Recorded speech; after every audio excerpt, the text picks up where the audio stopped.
iny indray no androsoana tokantrano amin'ity alina ty manolotra ny arahaba ho an'ny isam-baravarana toko klasy toko vavy. Malefaka ny alzay atao anatin'ny 2 andro avy eto Madagasikara ho mafy manarak'izay ihany ny tsokan-drivotra ny amin'iny faritra Sofia sy Alaotra ary ny tendrony avaratry Madagasikara indrindrandrindra ny amin'ny Voamaraina. Arosanao manaraka zao ny vinany toetry ny andro amin'ny rapitso ary tombontsika amin'ny maraina hanorana ny faritra Sava sy ny faritry Maroantsetriny. Andrahona kosa any Atsinanana sy Vadivavy Fitovinany fa mety arahana herika zany ny amin'ny distrikany Moramanga, Nosy-Beanala, Ambatolampy, Marolamby, Fandrina ary ny distrikany Brickaville. Andrahona kosa ary mety arahana orana tandrifondrahona ny Morotsiraky Melaky fa ifandimby eo ny rahona sy ny masoandro ny amin'ny faritra sisa.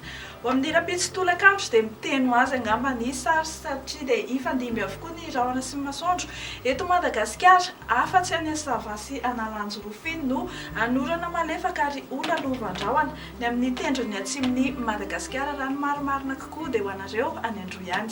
Tsy dia misy loatra ny misongadina amin'ny maripana no vinavinaina ho amin'ny rapitso tontolon'ny andro ho amin'ny maraina dia mbola 20 degré Celsius no ambany indrindra izay hitantsika any Vakina Karatrany ny manodidina azy izany hoe ny faritany Antananarivo sy Fianarantsoa dia 12 na 12 degré Celsius ary eo anelanelany 19 hatramin'ny 20 degré Celsius kosa ny maripana ho amin'ny Morotsiraka. Ny maripana midanika indrindra ho amin'ny rapitso tolakandro dia 13 degré any amin'ny faritany Mahajanga sy ny faritany Toliara iny.